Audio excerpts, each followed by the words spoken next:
Hi, everybody. Lauren here with Blaine riding co-pilot, and we're really excited. Maybe that's not quite the right word.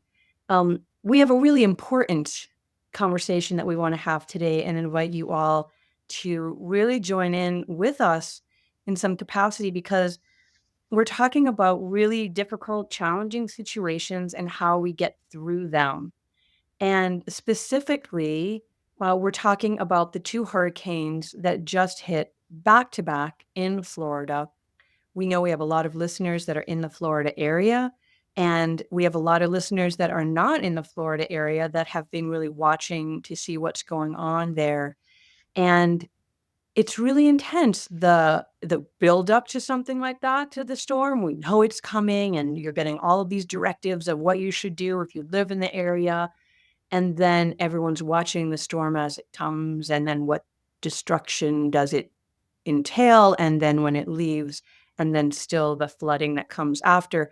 There's a whole span of time that this takes, and then, of course, those of those of you who are living in that area need to then go back and find what has occurred and then take the next steps of what you're gonna do to mitigate that. So I'm kind of laying this all out because Blaine lives down in Florida for half the year, and she's about to go down there right now. And so Blaine and I have been really talking closely and monitoring the situation pre and post these two hurricanes. And we really shared so much good and powerful and important stuff that we wanted to share that with you. So, Blaine, welcome. And let's talk about how you have been feeling, being, doing through this super challenging time. Yeah, thanks, Lauren. And you're right. We thank you for helping me through this. It's a long, dark waiting game. Just for purposes of contrast, I grew up in the state of Oklahoma and have been through many tornadoes. And the tornado comes fast. You don't get days notice, and then like you're waiting and you have time to move and get on airplanes and go to another state. And, you get 10 minutes notice or whatever it is. Whereas the hurricane it's kind of a big waiting game, especially once you evacuate to even hear anything. So it's a very long, um, the minutes tick by sort of thing where you sit with your emotions and you sit in the unknown. I also want to say before I forget, the first of the 2 hurricanes actually were more damaging, like in North Carolina, than even in Florida. So they were, coming to Florida and they were Florida-bound hurricanes, but then it took that hook up. And I just don't want you, if you're not in Florida and have suffered a lot right now, to not acknowledge Thank you. that happened Yeah, also. yeah. Thank you for bringing that up Yeah. because North And Carolina really did get sideswiped in a way that a lot of people considered where they had lived in North Carolina to be safe from all kinds of disasters like that, and were really doubly taken by surprise because of that. yeah. It's heartbreaking. And I think significantly more loss of life, from that area and that first hurricane from the second one.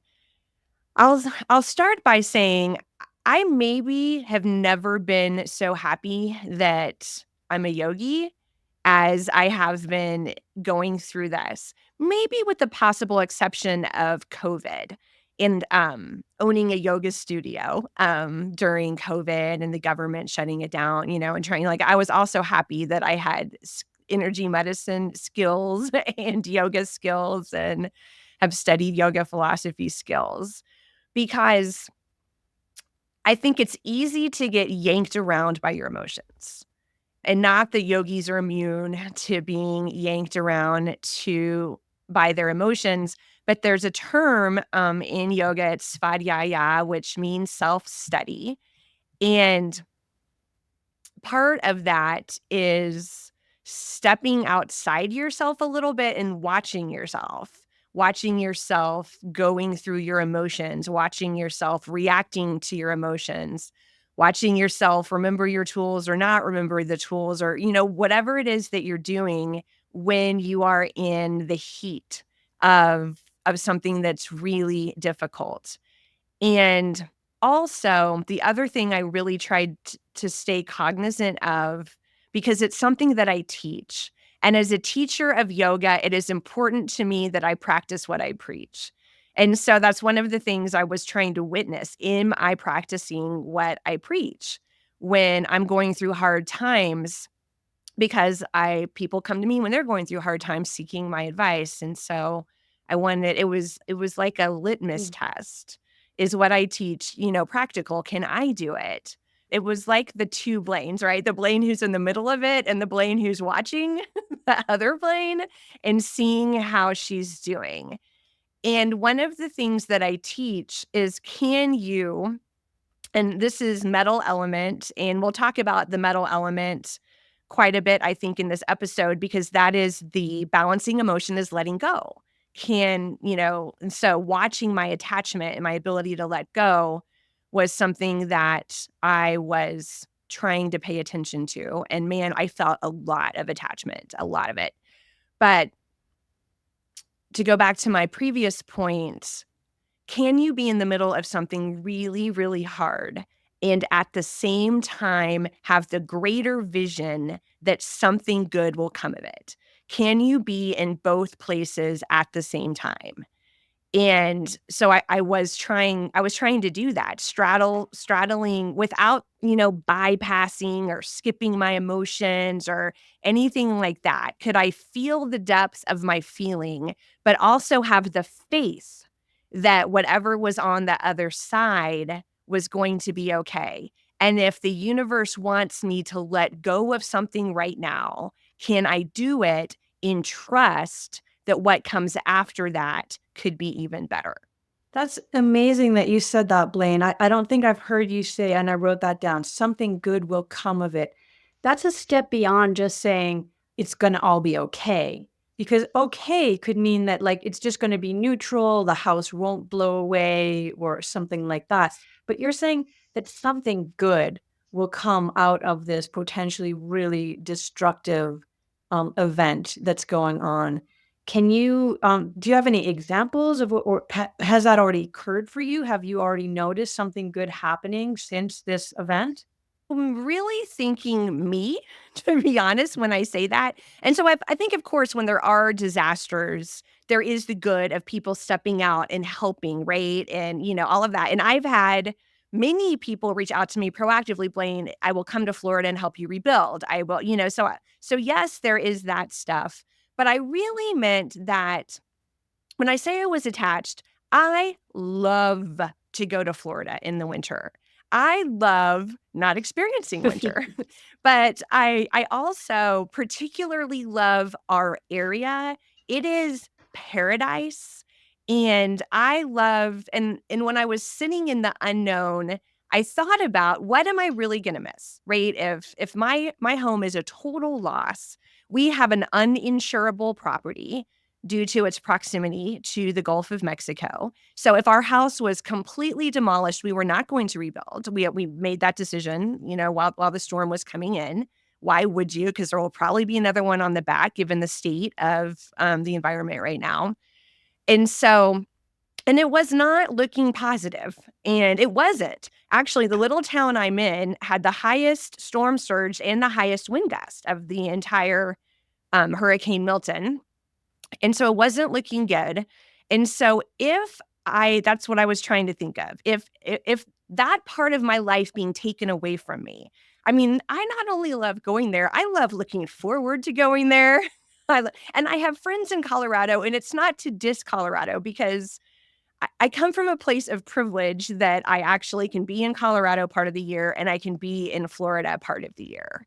And I love that about my life. And even from a work perspective, this started a few years ago. I sit in Florida in January and February. I get a ton of work done. I sit and look at the water and brainstorm for the year, plan the whole year. Work, there's just so much that I do. I love my runs down there in the winter. It's beautiful in Florida. I love my bikes. I love my kayaks. I love, there's just so much I love about it. And so the reality was that could all be taken away. we may not we had bought our tickets to go down for the season, weeks before either of these hurricanes came. And so that's what I meant. Like if that part of my life is taken away from me and I have to be in Colorado 12 months a year or I whatever, can I believe that something even Mm. better could be there for me?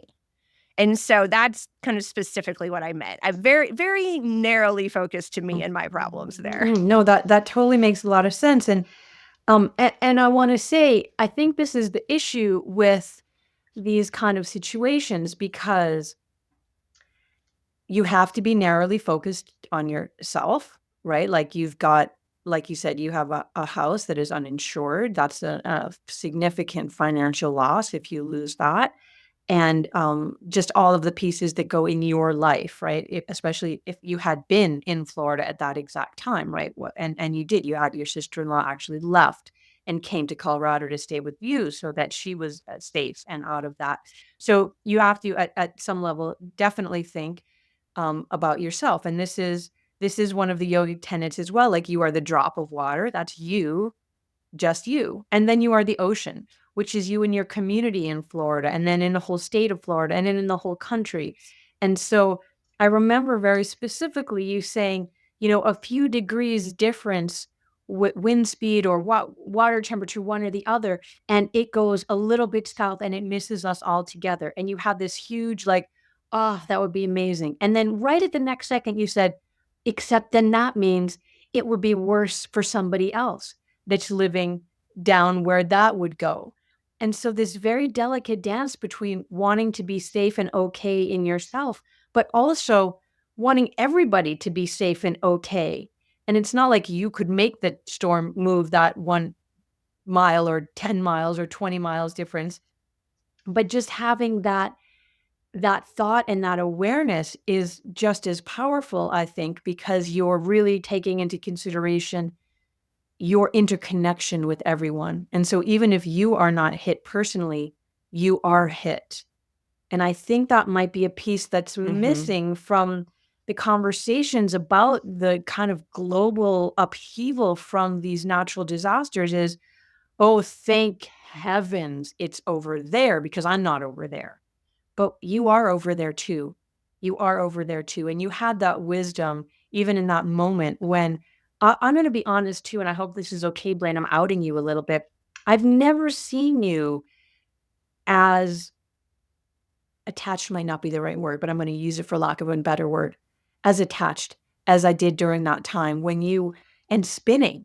Like you are what I consider you are a very graceful in the moment and metal element. So you're not really thrown to and fro by your emotions versus me. I mean, you know me, I'm all over the place with my emotions constantly. And my work is to kind of gather that information and stay in check. But you are all already in check. And this is the first time that I saw you spinning out a little bit like what's going to happen. And you're watching the news cycles and this, and if this happens, then that, and you kind of catastrophize versus in every other situation I've seen you in, even with some big issues, you're like, let's just see what happens. And this is the first time I saw you not in that Zen, let's just see what happens, but really on the little hamster wheel with everybody else. Oh no, oh no, oh no, oh no. So I'm curious how that felt inside of you, who's so calm, to have that and like that witness, you watched that and you were being that. Like that seemed like a Mhm. very complex situation emotionally for you to sit in. Right. Um, it's funny because I think I said just a few minutes ago, like, wow, you can be yanked around by your emotions and wow, how terrible must that be? But really, sometimes watching yourself is terrible too. So, or being aware, being so aware of what is happening. And it felt vulnerable. And I will say I intentionally outed myself because my ego, when I am scared or I am sad or I am struggling, I feel like I might cry a little bit. My ego wants to be like Blaine is fine. Like, like wants to just like, even if I'm churning, not to admit to people. And so I was conscious when I was saying, because I think I even texted you one night, like I was in bed and I was like, I'm scared or I'm, or like I'm worried or, something. Cause I was laying in bed and I was. And so I think it was in some ways growth for me to like expose, like I am watching the news. I am nervous. I am spinning a little bit. I am watching myself doing it. I am like bringing my tools in, um, and not try to just like put up the show, um, for everybody else because it's especially, and having Heather with us, my partner Burke's sister, and then, his other sister has a house down there too. And so, there's definitely kind of a lot of family stuff down there. So it wasn't just like our place, it was also Holly's place and it was Heather's place. So that kind of great made the spin a little bit greater. And so I did, tell people, like I called friends and was like, "Wow, this is like kind of freaking me out and I don't know what to do." And I mean, I had one night that I didn't sleep. We've talked about my sleep. My sleep is really good and solid, but there was one night that it was really quite disrupted. And then the next night a little bit disrupted. So I felt like I'm a little extra tired, while I'm also in the churn of all of these emotions. And so, yeah, I definitely was spinning for sure. I don't think like wildly, but more than I usually am. So I wonder, I want to kind of unpack that a little bit more because you said something good will come of it.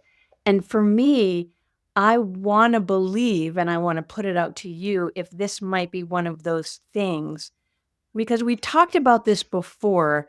And again, we'll get more over the months and years about the different elements, but the metal element, which you are primarily, is very balanced and calm and sort of grounded, right? That's one of the hallmarks of the metal element and the ability to let go. But one of the also challenges is that you might let go too soon. So you don't actually really feel the depth of things before you're like, well, it's all okay. It's for a reason. I understand that I don't know the reason, but it's all okay. It's for a reason and I'm letting it go and I'm fine. Right. And so, and then on the flip side, myself, who is a water wood, who is much more emotional and kind of all over the place with my emotions. And that has also been a source of a lot of the creativity in my life and a lot of the things that I've achieved have come out of the depths of some of those emotions. But we've looked at each other like, I'm looking at you, I'm like, oh, she's so calm and, grounded. That's way better to me. And you're looking at me saying, huh, it'd be interesting to be able to have some of those depths of experiences that I don't normally have. And so here you had that depth and you talked to it, you acknowledged it, you allowed yourself to be with it instead of just overriding it. And I know it felt uncomfortable for you, but I wonder if also there was some gold in there. Can you talk about that? If there was some value that you felt, not even just like, oh, now I know how super emotional people feel, but some intrinsic value that you gleaned for yourself from that. Hmm. Let me think about this for a minute. I'll say that I watch other people who are, friends of mine who are going through a thing and who just so easily pick up the phone. And I actually just, I won't share because a very close personal thing just happened to a friend of mine who called me 20 minutes before I met with you, Lauren. And she's just like, blah, blah, blah, blah, blah, blah, on the phone. And she just needed to just like, wow, get all this stuff out of her. And that is not me. She's a fire. And that is not me.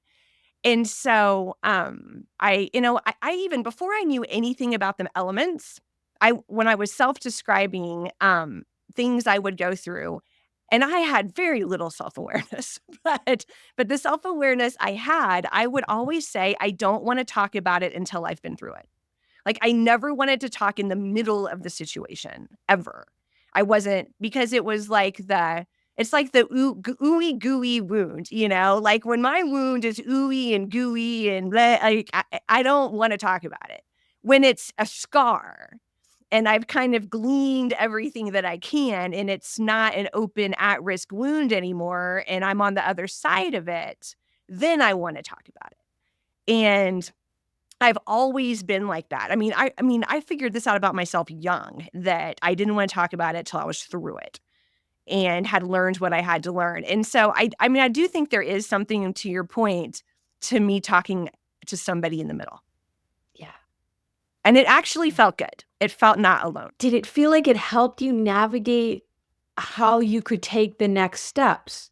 Because you weren't so alone, you'd shared, so somebody might have even just holding your hand or listening on the phone could be enough that could help you guide that ship a little bit closer to shore, to your true north, to get back to your grounding. And my metaphors are all whacked out here right now, but do you know what I mean? Like, did it help? Did it do something different? Because it was different for you. Yeah. I think it helped me sleep. Mhm. Mhm. I really do. I think that, it's we can talk about throat chakra or whatever, just like verbalizing it. Like in a way, we talk about it both ways with our throat and our words. It gives power to something, right? Like when you use your vocal cords and your throat chakra and your words, you are giving power to something sometimes you don't want to give power to. But sometimes it's like a release, and like the power that's coming, it's like bringing it out of your body, right? And into somebody else who was there for Mhm. me. And so it makes you feel closer to the people that you share with, that you have someone to make you feel not alone. Yeah. Beautiful. That's beautiful. I have so many thoughts in my mind of different ways that we could go from here. I don't know if this is appropriate. At some point, I feel like I would love to talk about some of the climate solutions that are out there in the world, because I know when things like this happen, um, I go to how do we fix it? How do we change it? How do we stop this from Mhm. happening? And so I think there's a lot of really good work going on in the world with solutions. If the people in charge would just allow change to happen, and so that we could transform our world into the world that we could all survive in. At some point it's really going to become about survival, and for those people that are in the paths of these storms and these wildfires and these flood, like, it is about survival. And so at some point I think it really, how the conversation has to stop being, can we financially afford to do these changes? If we change how we do agriculture, which is a huge way of sequestering carbon and changing the dynamic of the storm cycles, well, we can't afford to do that. At what point do we say we can't afford Mhm. not to do that? And I don't mean to go political. At some point, Blaine, hopefully you and I will run the world, and we'll put some of these things into play that will really help things. But until then, what we do is the yogic tenet of work on yourself, and you're working on the world. Change yourself, you're changing the world. And that really is a real thing. That's not like a weak substitute, because, we might not feel like we have this sort of global power that we would like to just take the magic wand and boop, there we go. We've changed the ocean temperatures. But so we're working on ourselves, and here we are, here you are, the days leading up to this, going through it, and now post, and you're about to go down there, and you're about to now face to face with the destruction that occurred in your home, in your community, in the whole state, with your family, all of that. You're about to go down there. And so what I'd like to know from you, because you've said a couple times you're so glad you're a yogi going through these, because now you have tools. So I want to talk about some tools, because there's a lot of people that are facing similar things and have in the past and will in the future. And one of the things we share a lot, and I'm going to share it again right now, because to me, this is like my number one. If I'm feeling stressed, this is what I'm going to do, and it's going to help me instantaneously. And while this was all going on, and I was talking to you, often I was on the phone with you, and I was doing this, you didn't know, you probably knew, but you didn't know, no. I have one hand over my forehead. And that helps to keep the blood in the forebrain so that I can think intelligently and creatively. And it has been, since I learned this from our teacher, Donna Eden, years ago, it has been like my number one tool that I use in a stressful situation. But I also want to acknowledge that the stress that I was feeling around the storm cycles, these two storm cycles, was nowhere near the level of stress that you were feeling. And so these tools that we have are incredibly powerful and valuable. And they're also on a spectrum in terms of how long some of them take to work and what tools are the best for really high level intense situations. And so I'm just sharing that this is one that you can do anytime, anywhere, and it's going to help the stress, even as you're walking into this house with, it could be 10 feet of wet sand in your living room. Holding your hand over your forehead is going to help you to be able to take in the situation and be calm while you're doing it and not just go right into stress, fight or flight response.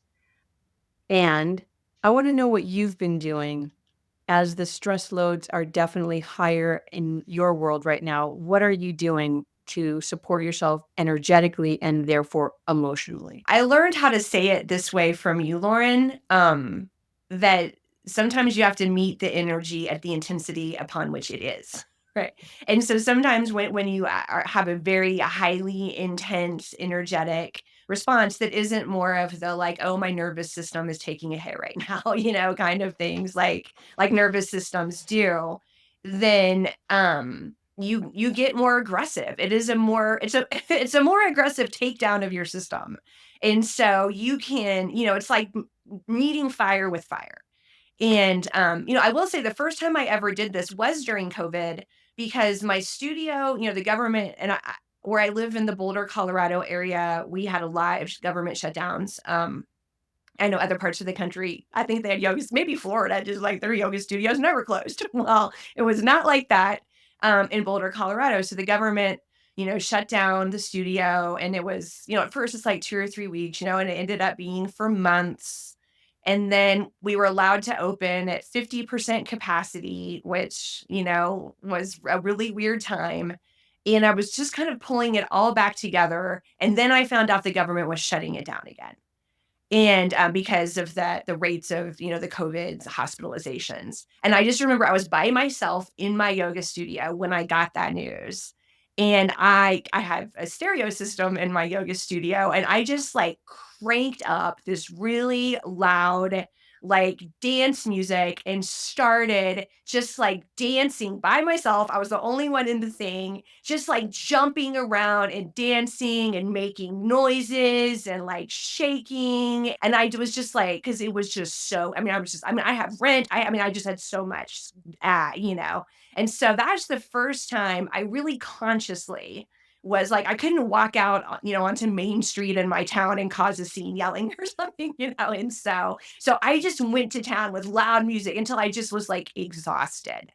And so that's really the theme. I mean, sometimes it could be screaming into your pillow or punching the pillow or like yelling at the trees or running or something that's physically hard that is literally going to make you physically exhausted. And the two organ systems associated with metal our lung and large intestine. And so to talk about lung here, lung is this big, letting go, release. I mean, we also let go with our large intestines, but a way that we let go is with our lungs, with our exhales, with our words, with our hard breath, with our singing, with our humming, with all these sorts of ways. And so just working the lungs, like running, jumping, punching, dancing, like whatever, and just really getting your lungs like expanding and contracting and expanding and contracting and breathing hard and maybe breaking a sweat and just, diffusing that intense energy with intensity. I think there's a time for that. And I just It's experienced it. such a Yeah, I mean, I obviously I agree with that 100%. And I don't know if we really talk enough about what that means, fighting fire with fire.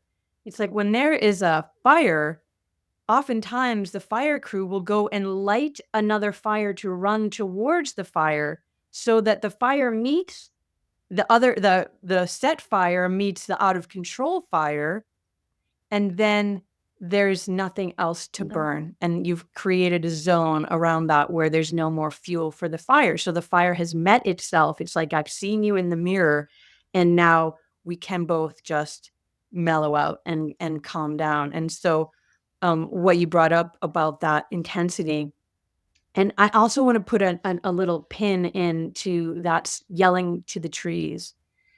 That's something that I learned when I was studying with Tom Brown Jr., who just incidentally passed away not that long ago. Was quite stunned to hear that. Sort of never think that your teachers or your mentors aren't going to be there anymore. And I remember being with him on retreat and getting that directive and going out to the trees and talking, singing, yelling, holding space, that the tree is breathing out what you need to breathe in, and you are breathing out what the tree needs to breathe in. And the tree is grounded so deeply, teaching you how you can be grounded while at the very top flowing with the wind. And so it's this really beautiful dynamic of being in the presence of, I want to say it, another being that can hold really intense space with you and for you. It's sort of like flinging yourself down onto the ground and just crying and crying and crying, and recognizing that the earth can hold that and is not going to be put off by the intensity of you. And so I think that's a really beautiful thing to bring up, especially when we feel so hyper dysregulated that we just don't even know what to do with it, that the natural world around us can be a source of balm for us. And then, of course, cranking up the music and dancing in your living room. I mean, there's really nothing that's gonna, like, that's magical. That's transformative. That's really powerful. And um, so that when you have these really intense emotional experiences, you can meet them with the same kind of intensity and diffuse them instead of feeling like you just are going on and spinning out. You don't want to spin out. You want to Mhm. kind of unwind it, which is a really bit of a different thing. Yeah, so that's my advice. I mean, not everybody's gonna be a runner, but, everybody can, like, shake and yell and punch and that sort of thing too, to just meet fire with Make fire. sure you punch something that's soft and that's not also alive. Right, yes, yeah, not Not another another person. person or an animal or anything, or even a tree. I don't recommend punching No, trees. your mattress. Something soft, something soft.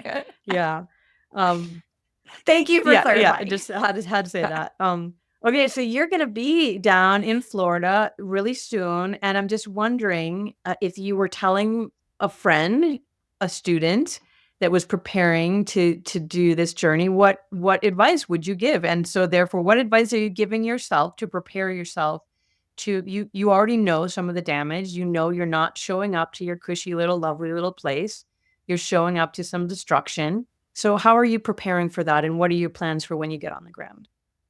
My first plan is to just get all the information that I can because we don't know everything yet. And I think, to get myself more out of the unknown and into the known. I think that we have enough information that we know we'll have a lot of work ahead of us.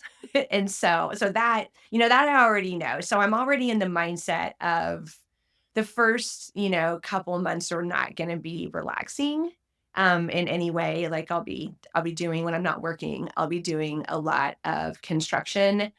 I'm honestly more worried about my reactions to the things off my property. What's happened to my community, what's happened to the restaurants that I used to like to go and visit, and the beaches and the wildlife and the barrier islands that I like to go to. And it's going to be, I really think I'm going to take in a lot more than I have a property line, right? And so I feel like I have a good handle on my property line and what it's going to take, but like everything that's outside of my property line, I think is going to be really emotional, partially because of the letting go of what it used to be and what I used to enjoy about it. It'll either not, it'll be years before it could return to that kind of reality, if ever. And then the people, the places, what everybody else is going through. And so then, to be honest, we haven't done 5 element flow here, but I think I'm going to go through fear, anger, anxiety, worry, grief. I think I'm going to be going through all of those. And so I hate to say something on the podcast that we haven't gone over before, but we have different motions and sounds that we do for each of those elements to help transmute. And ultimately, we want balance between those elements. And balance isn't 2020, but just in the reality of the situation that you're in, balanced imbalance, right? I mean, just so that you are, and they're always shifting and they're always moving. And so my plan is really to feel into the 5 element flow, because I think that all of those emotions are going to have different like highs and lows, like sequentially based on what I'm in. Yeah, I mean, 100%. And maybe, I think that would be fun stuff to unpack over in future podcasts, but maybe we can put in the show notes if anyone really needs some support right now with the 5 elements. We do have a little class that's super easy that I lead that teaches you what these elements are and exactly what Blaine was saying, the poses and the sounds to support you, because I feel like you and all of those affected by these storms are going to need that courage, assertiveness, inspiration, self-love, and that ability to let go and have faith that like you said, that something good will come of this. And I think this is really important for all of us because the only constant is change. And so no matter what we're going through in our lives, it's sort of funny. It's diametrically opposed because we're creatures of habit, right? These are these like sayings that, but we're creatures of habits. We don't like change. And yet that is the only thing that really happens all the time, constantly. That's again not saying the only constant is change. And so how do we regulate ourselves? And we talk about that a lot in EM yoga, regulating the nervous system in the face of these two oppositional ideas that we don't like to change, but all there is change. It's just like, wow, somebody created that really, either with a little bit of a or just like, good luck, everybody. And so I love that we do have some of these tools to be able to navigate these oppositional ideas that are the really truth underlying of our existence. Um, so I just want to say thank you for sharing and being really vulnerable with us, because I think it allows us to be vulnerable too, and especially for those people that are having to keep it all together. And I get that. And there has to be a place for you to be able to kind of break down and flush it away, speaking of large intestine, and then, keeping it together again. Because if you're only always keeping it together, if you're always gripping on and you're never letting go, you are not moving with the pulse of life, which is a constant.